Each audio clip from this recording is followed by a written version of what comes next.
Welcome to Northwest Aerospace News Live. I am Jennifer Ferrero, a writer for the magazine and your host. In today's episode, we are talking with James Burk, Executive Director of the Mars Society.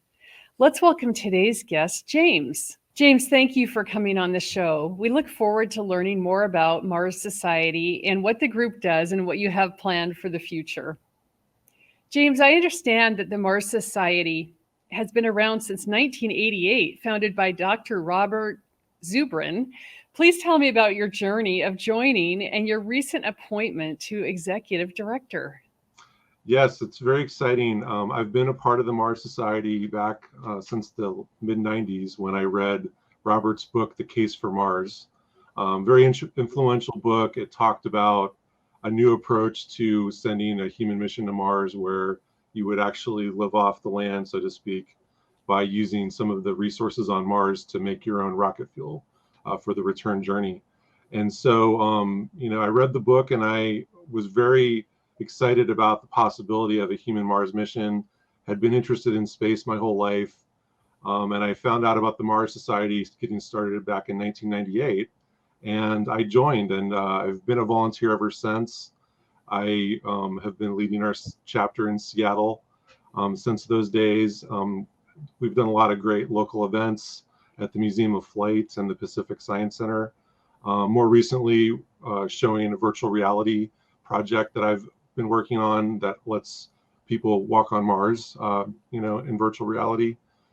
But I got the opportunity a year ago to become our executive director. And after a long career at Microsoft, I left to do that full time. And so I'm basically living my dream job here, trying to get humans to Mars and working on some great educational programs and outreach initiatives for that. Well, I have so many questions for you. I think this topic is just fascinating, James. What is the mission and purpose of the Mars Society, and how is that being carried out? Yeah, we are no less than the world's largest nonprofit that is focused on sending humans to Mars. We want to settle Mars. And the reason to do that is because we can search for life on Mars. If we discovered life on Mars, it would be a fantastic breakthrough in scientific discovery. It would lead to all kinds of innovations in medicine and our understanding of life itself. So that would be the biggest impact for everyone back here on Earth if we went to Mars and were able to find life. And it'd be great to explore Mars with human beings because we believe that the Mars Society would be so much faster to make those discoveries than what our current path with robots. But we were founded in 1998 as a nonprofit, and we're a grassroots worldwide organization. The biggest project that we have is we operate a network of research stations.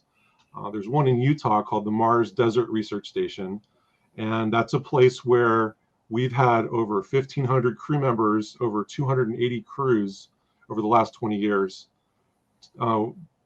Basically, they stay for 2 weeks. They pretend they're living on Mars. They do what's called analog research. They're studying a place on Earth that's like Mars.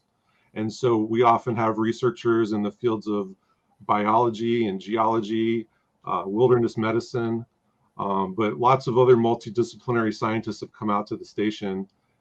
We even have had 2 people that have been on our cruise have reached space, including Jessica Watkins, who was just on the International Space Station for most of last year with NASA. So it's a very exciting program that we do with analog research. We have a network of these stations. There's one up in the Arctic in Canada. We're also opening up one in Mongolia later this year, working with the local chapter there that has very heavy support from the national government. So it's a great organization, and I'm really excited to be part of what we're doing. Great. Okay, so I guess I have a question about how do you choose the location where you're doing these research stations and bringing in scientists? Yeah, we look for places that are called Mars analogs. It's essentially a place on Earth that's like Mars geologically. They're usually very remote because one of the things we want to research is isolation, and having the crews be able to explore over a large area. So, having it be in the middle of the southern Utah desert, where it is very much like Mars geologically, is a great area to do that. Also, the locations we're looking at in the Gobi Desert in Mongolia are also Mars analogs. And the site we have up in the Arctic on Devon Island, which is a very large island in the Arctic Circle that has a large impact crater called Houghton Crater. And NASA's been going up there for many years, but we decided to build our research station there in 1999, and we're planning to send an expedition this summer back to it. As a follow-up, if one wants to go to one of these research stations, how do they apply? Yeah, anyone can apply to do this. You don't have to be a scientist. And we have all kinds of university students and regular people that go through the program. They can go to our website, marssociety.org, and visit our different project areas. So the Mars Desert Research Station has applications open right now for the next field season that would start in the fall of this year and extend on into the spring of next year, as well as the Arctic mission I just mentioned. We are also recruiting for that as well, and that's going to be this summer. So you can find out all those details on our website. I noticed on your website that you have a great video with Elon Musk, and he was interviewed at one of your conferences. I don't know if that was 2021, perhaps. And that was really, pardon? Mm-hmm. It was in 2020. Yeah. 2020. Okay. Well, that was really great. Well, my next question is, how important are partnerships with NASA, SpaceX, Elon Musk, and others to realize your goals? They're very important. I mean, we don't rely on their funding. We are a grassroots organization.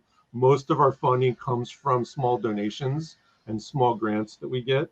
But we do have, Elon has been a member of ours since, the early 2000s. He actually was on our board. And famously, our president, Robert Zubrin, tried to talk him out of starting SpaceX because Robert had just seen another billionaire named Andrew Beale start an aerospace company in the 90s and sort of waste his fortune. And he was afraid of Elon doing the same thing. But the difference between Elon Musk and another guy is that Elon taught himself rocket science. And really what they're doing at SpaceX with the Starship project is amazing. And that's a project, a rocket, and a landing system that's designed for Mars from the beginning. So that is a really key partnership, and we're huge supporters of SpaceX and what they're doing because it directly applies to our mission. But NASA has also been a great partner of ours. We just had our conference at Arizona State University, and Deputy Administrator Pam Melroy spoke, as well as one of the other associate administrators, Bhavya Lal, who talked about NASA's research into nuclear propulsion for Mars and nuclear power for Mars landing bases. So very important to keep those lines of communication open. And we really hope that in the future, NASA does create a real Humans to Mars program. Right now, they're focused on the Artemis project and going back to the moon, which is important. And we certainly think that that's important to have a lunar program, but we also want them to keep their eyes focused on Mars, and they are. What are things that the commercial aerospace industry should know about equipment, parts, and personnel to support efforts to Mars? Yeah, there's a huge commercial opportunity, I believe, once the Starship is flying, because there's going to be a tremendous amount of opportunity for companies to utilize that capability. And for surface operations on the moon and Mars, there's all kinds of hardware that needs to be developed. And so I really hope that with programs like what we're doing locally here in the Northwest with Space Northwest, that we can help galvanize the aerospace community and build new startups that can develop some of these technologies and equipment that we're going to use on Mars and the moon. Why don't you take just a second and tell us about Space Northwest, because we did just publish an article about Space Northwest in Northwest Aerospace News. What are you guys doing? Yeah, Space Northwest is very exciting. It's grown out of some small local efforts that a few of us have been part of for years. So we were doing the NASA Space Apps Challenge Hackathon here locally in Seattle. That's been a very successful event for the tech community here. We also had a Space Entrepreneurs lecture series. And so me and the other founders of Space Northwest, Sean McClinton, Mike Doyle, Also, Stan Schull and Kelly Maloney are part of our leadership team. We all decided to kind of pool our efforts locally and build more partnerships and really try to tie together all the different aspects of the space community here locally in the Pacific Northwest. So the university programs, the opportunities for university and graduate students in the companies, folks like the Pacific Northwest National Laboratory, which has a technology transfer program that's useful for also giving content for some of these programs, and also with the workforce development efforts, they're going on locally, as well as a lot of the aerospace industry nonprofits. So we wanted to build like basically a big virtual team of people that could help galvanize the space industry locally and have programs for workforce development and entrepreneurship. So we're still doing all of the events that we used to do, like the hackathon, startup weekend we just had back in December with Techstars, and that was a great event. We had several teams competing with that, developing their own business ideas and fleshing those out. And we hope to do a lot more events like that, but also do bigger things like workforce development programs, maybe an incubator accelerator for space, and partnering with some of the local programs like that are more tech focused right now. So all these things we're hoping to build and grow the space community locally here in the Northwest. James, it sounds like there's a lot of great partnerships and a lot of opportunities in the Pacific Northwest. Well, last question, when do you think the first manned trip to Mars will occur? I believe it's going to happen in the next 10 years. By 2033 is what the path we're on with SpaceX's Starship project. And they're under contract with NASA to land the Starship on the moon. That'll be an early milestone, but once that is accomplished and once we're able to fully refuel Starship in orbit of the Earth, then it can go off to Mars. And I think you're going to see that happen really quickly in the next 5 to 8 years. And so I believe the first human landing will be around 2033.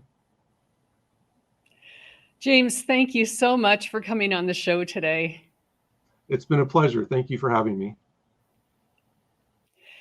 Well, if you're interested in learning more about the Mars Society, check out marssociety.org. And until next time, keep on engaging with the manufacturing and aerospace news you need to know in the Northwest with Northwest Aerospace News Magazine. Goodbye.